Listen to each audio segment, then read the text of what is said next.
નમસ્કાર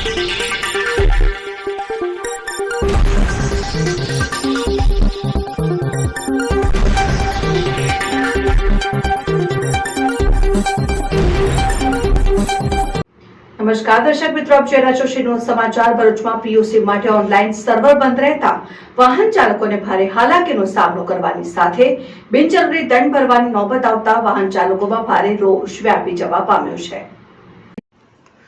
ભરૂચમાં છેલ્લા અઠવાડિયાથી પીયુસી સેન્ટર ઉપર વાહન ચાલકો ઓનલાઈન સર્વર બંધ રહેતા ધરમના ધક્કા ખાઈ રહ્યા છે। ક્યારેક પીયુસી સંચાલકો સાથે ઝઘડા પણ થઈ રહ્યા છે। પીયુસીની મુદત પૂરી થઈ જતા આરટીઓ સંબંધી કામો જેવા કે વાહન ટ્રાન્સફર, લોન કેન્સલ વગેરે કામકાજ થતા નથી, તો બીજી બાજુ પીયુસી ન હોવાને કારણે કંપની કોન્ટ્રાક્ટમાં મૂકેલા વાહનોને પ્રવેશ નહીં કરવા દેવાતા આર્થિક નુકસાન થઈ રહ્યું છે, જેના કારણે વાહન ચાલકોમાં રોષ જોવા મળી રહ્યો છે। તેઓ આ સમસ્યાના તુરંત નિવારણ માટેની માંગ કરી રહ્યા છે। બીજી બાજુ પીયુસી સેન્ટર સંચાલકો દ્વારા પણ આ સમસ્યા માટે રજૂઆતો છતાં હજુ સુધી કોઈ નિરાકરણ નહીં આવતા રોજના 25-30 વાહન ચાલકોએ પીયુસી વિના પરત ફરી રહ્યા છે, જેનું નુકસાન પણ ભોગવવું પડે છે। જેઓ જલ્દીથી આ સર્વરની સમસ્યાનું નિરાકરણ થાય તેમ ઈચ્છી રહ્યા છે। એક તરફ ઓનલાઈન કાર્યોની વધતી જતી સંખ્યા અને ડિજિટલ ઇન્ડિયાની વાતો વચ્ચે સર્વર બંધની સમસ્યા ભૂતકાળ બને તે માટે તંત્ર દ્વારા જરૂરી કાર્યવાહી કરવામાં આવે તે જરૂરી છે। રિપોર્ટર મુકેશ વસાવા, સિનો સમાચાર ન્યૂઝ, અંકલેશ્વર। મારું નામ દિનેશસિંહ છોટુસિંહ ખંડેલ છે। હું પીયુસીના વ્યવસાયથી લગભગ 98થી સંકળાયેલો છું। આ વ્યવસાય સાથે સંકળાયેલા અમારા ઘણા મિત્રો છે, જે આ છેલ્લા 5 દિવસથી તારીખ એવરેજ 20 તારીખથી સર્વરના પ્રોબ્લેમ થયા છે। એમાં લગભગ સર્વર બંધ જ રહે છે, જેના કારણે પબ્લિકને પણ હેરાનગતિ છે, સાથે સાથે અમે પણ હેરાન છે।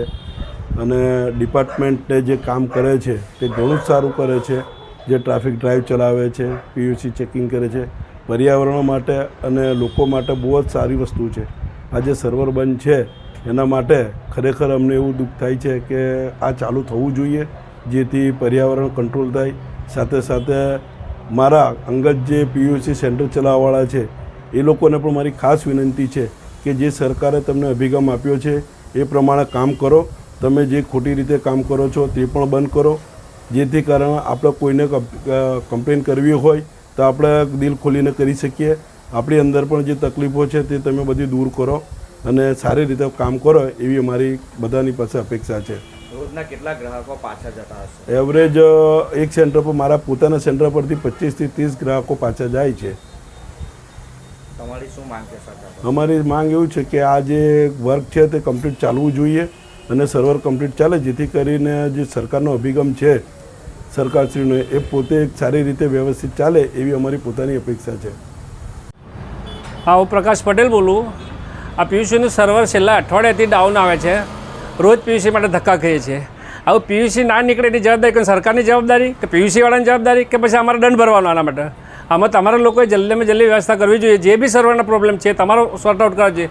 અમે તો પીયુસીવાળા ભાઈ પર ગરમ થઈને વાત કરીએ છીએ, એ કે સર્વર ડાઉન છે, અમારે શું કરવું આના વિશે? તમને રસ્તામાં ટ્રાફિક પોલીસ પકડે તો શું સમસ્યા હતી? સમસ્યા અમારે જે દંડ તે ભરવો પડે છે, એને કોઈ ગવર્મેન્ટ અમને તો રિફંડ થોડું આપવાની છે।